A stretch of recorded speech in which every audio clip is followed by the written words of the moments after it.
Indonesia dan bahasa Arab. Misalnya pakai bahasa Jawa. Boleh apa enggak menurut teman-teman? Boleh. Boleh. Asalkan wali dan dua orang saksi mengerti. Oke? Ya. Selanjutnya sesudah rukun dan syarat ialah memilih pasangan dalam Islam. Nih. Wejangan untuk kalian-kalian ya. Nabi Muhammad SAW memberikan tuntunan dalam memilih pasangan dalam pernikahan, yaitu dengan mempertimbangkan karena 4 hal. Hal yang pertama itu hartanya. Jelas. Siapa yang mau suaminya atau istrinya kaya? Pasti. Realistis ya. Realistis. Kemudian nasab atau keturunannya. Maksudnya nasab atau keturunannya harus jelas. Dia ini anaknya siapa, cucunya siapa, gitu. Ya, gitu kan. Kemudian ada kecantikan atau ketampanannya. Ini bukan berarti mandang fisik ya. Bukan berarti mandang fisik, karena semua ciptaan oleh Allah itu baik. Oke, selanjutnya adalah agamanya. Nah, ini yang paling penting, yaitu mempertimbangkan agamanya. Dia soleh atau tidak, rajin sholat atau tidak. Iya, paham agama. Masa iya nggak bisa baca Al-Fatihah mau dijadiin di rumah? Oke, sudah memilih pasangan dalam Islam. Selanjutnya, wanita yang haram dinikahi. Ini untuk laki-laki harus diperhatikan ya. Adapun sebab-sebab yang menjadikan seorang perempuan menjadi haram untuk dinikahi, itu ada dua keadaan. Yang pertama, sebab haram dinikah selamanya. Jadi dia ini selamanya tidak boleh untuk dinikahi. Nah, wanita-wanita yang haram untuk dinikahi selamanya, itu yang pertama karena hubungan nasab. Wanita-wanita yang haram dinikahi karena hubungan nasab seperti ibu, nenek, saudara, bibi, ponakan. Gak mungkin kan mau menikahi ibu sendiri. Astagfirullahaladzim. Kemudian wanita yang kedua yang haram dinikahi selamanya karena perkalian nikah seperti istri ayah, istri kakek, istri nenek, istri anak, istri nah, istri ayah ini kan ibu. Istri kakek ini nenek. Ibu istri ini apa? Ibu mertua. Ibu mertua. Nenek mertua. Nah, yang bagian anak tiri jika telah membawa ibunya. Maksudnya, semisal ada laki-laki namanya siapa ya? Jamal. Misalnya namanya ada yang namanya Putra nggak? Misalnya Putra menikah dengan seorang perempuan namanya Putri. Ada yang namanya Putri? Ya. Menikah dengan Putri.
tidak boleh menikahi fitri dan putri sekaligus.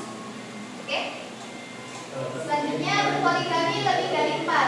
Semisal putra sudah memiliki 4 istri, kemudian dia pengen nambah 1 lagi.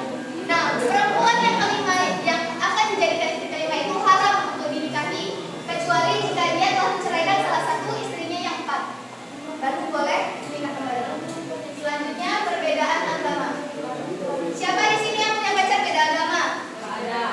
Wow. Gak boleh pacaran.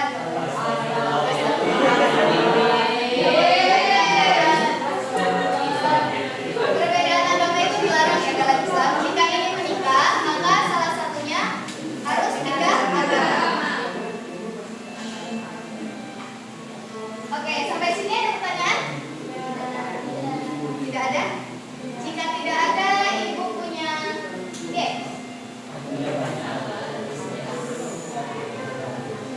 siapa yang bersedia 4 orang maju ke depan? Pegang ini doang. Cuma pegang ini.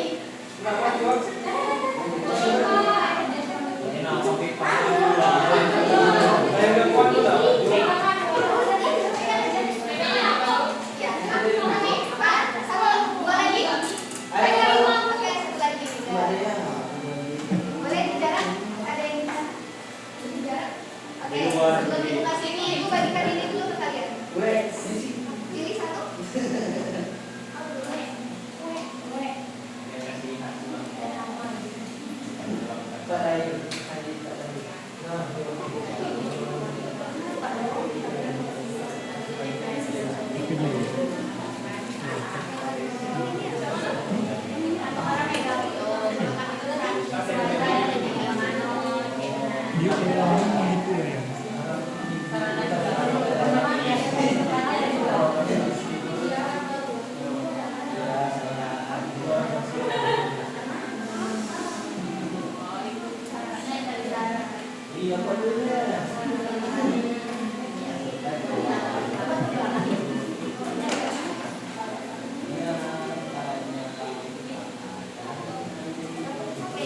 Sisa 3 kaset.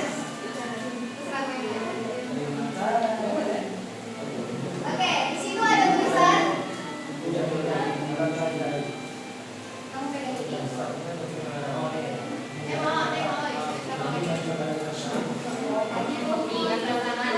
Oke, teman-teman, kertas yang kalian pegang tadi, kertas yang ini namanya kertas ibu. Kertas yang kalian pegang namanya kertas materi. Nah, tugas kalian lihat isi dari kertas materi masing-masing masuk ke golongan yang mana? Oke, dalam hitungan boleh sih semua. Ayo supaya berapa? Tunggu, jangan maju dulu, jangan maju dulu. Oke, dalam hitungan 3 kalian boleh mencari kartu ibunya. 1, 2, 3.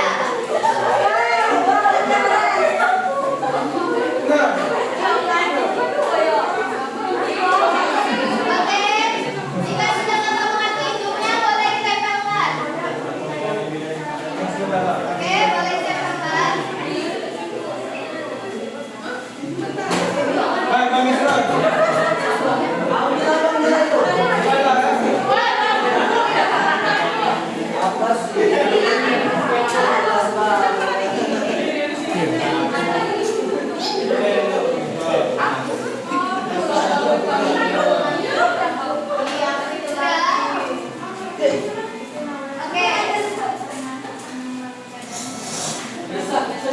Oke, sekarang kartu induknya boleh ditempelkan.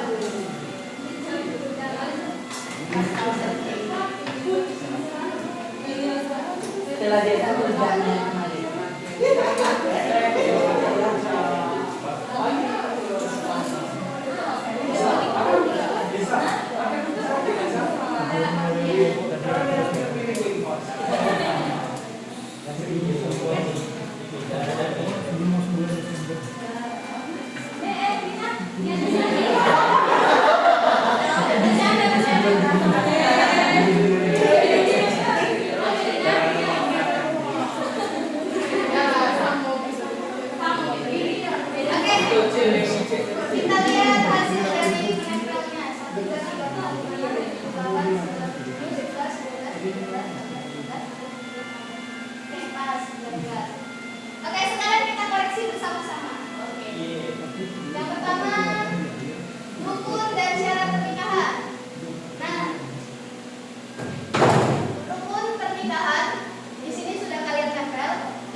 Yang pertama kalian jika, oke, tidak ada yang tidak berubah. Kemudian ada talak kalau baik kubro tadi apa? Kemudian ada mana dua orang tuanya bersaudara. Benar. Poligami lebih dari 4. Oke, benar. Beda agama. Beda agama. Oke. 100 buat kalian semua.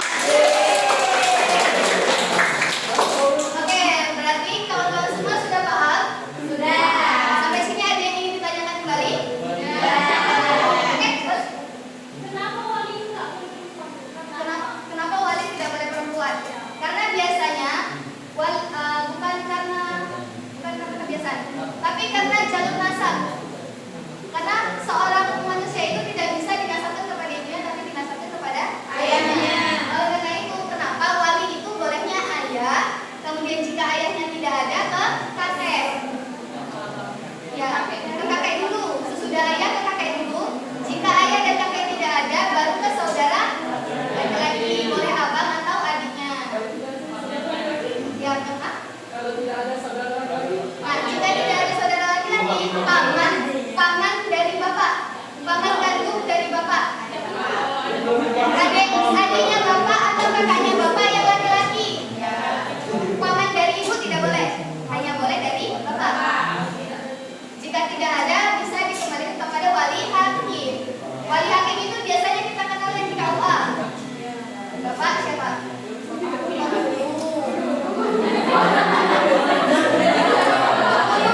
Yang biasanya di KUA itu dulu ya. Ada lagi yang bertanya? Gimana kalau misalnya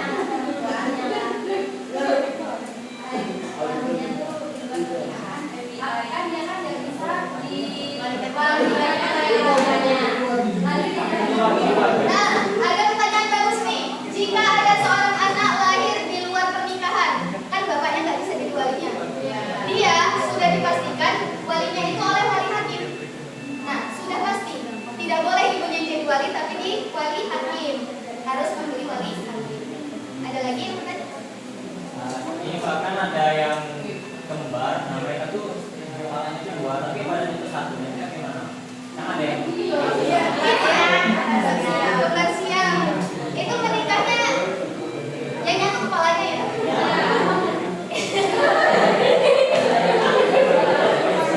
Ya kan, walaupun dia kembar siang pasti berbeda nama, juga punya wali kan. Ya dia tetap tidak walinya atas perempuan yang mau dia nikahi, satunya nggak usah. Itu tugas dulu kalian, PR.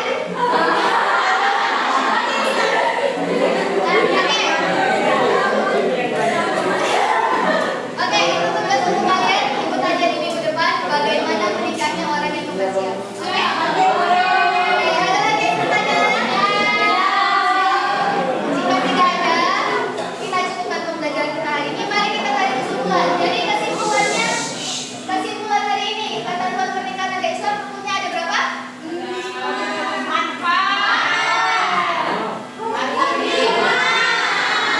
Yang pertama,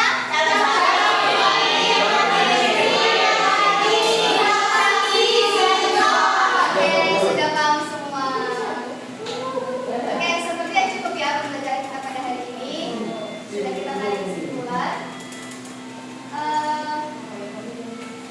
Oke, cukup sekian pembelajaran kita hari ini. Ibu akhiri jika ada salah kata